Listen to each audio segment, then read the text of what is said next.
আমাদের দেশে কিছু এরকম মুখরোচক কথা আছে, যেমন ভাবি মায়ের মতন, শুনছেন নি? শিক্ষক বাবার মতন, এগুলো শুনতে খুব সুন্দর শোনা যায় কিন্তু, তাই না? শিক্ষক বাবার মতন, বাহ কি সুন্দর কথা। পত্রিকার পাতা খুললে আমরা দেখি কি দেখি না?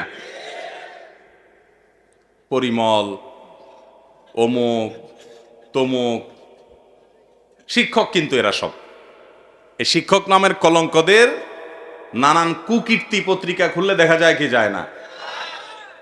অতি ভালো ভালো না ভাই। যে একজন নারীর গায়রে মাহরাম, সে যদি বাপের বয়সীও হয় তারপরেও তার সাথে পর্দা করতে হবে,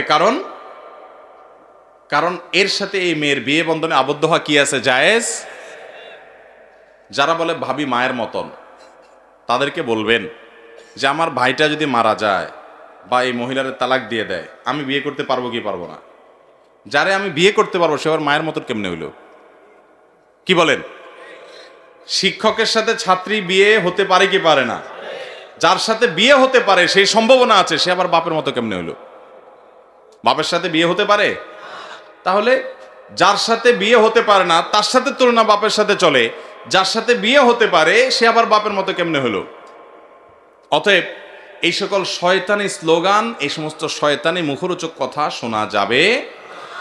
ইসলাম যেখানে পর্দার বিধান রেখেছে, দেখুন, বাবার সাথে, ভাইয়ের সাথে, সন্তানের সাথে, নিজের তাদের সাথে, চাচার সাথে, মামার সাথে পর্দা আছে?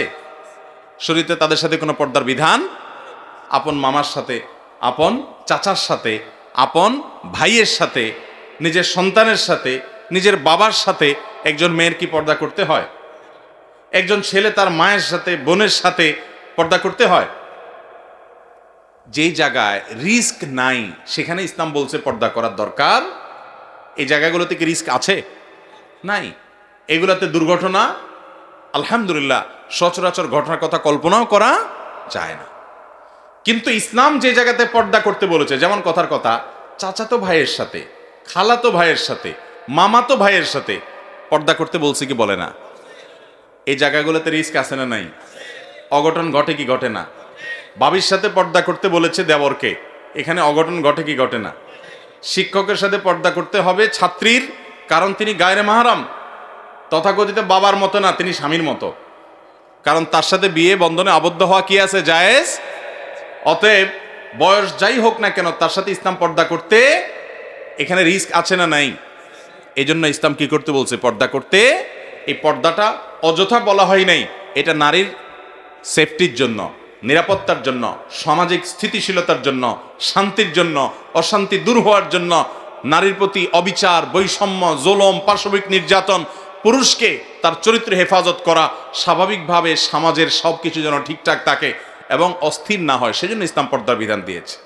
অতএব নিজের শিক্ষকের সাথেও কি করতে হবে? পর্দা করতে। একজন মানুষ যদি বাবার বয়সী হয়, তো নবী সাল্লাল্লাহু আলাইহি ওয়াসাল্লামের হাদিস তো আছে যে বড়কে সম্মান করে না সে আমার উম্মত না, তাকে আপনি সম্মান করেন, কিন্তু তাই বলে পর্দা খুলে না।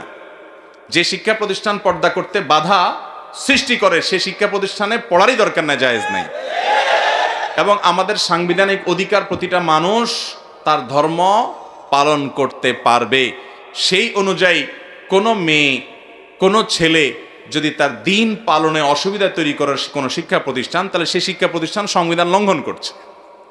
বিধায় সেই অজুহাত দিয়ে একজন মানুষ, একজন মুসলমান ইসলামের বিধিবিধান, আল্লাহর আদেশ নিষেধ পরিহার করবে না। আল্লাহ আমাদেরকে বোঝার তৌফিক দান করুন।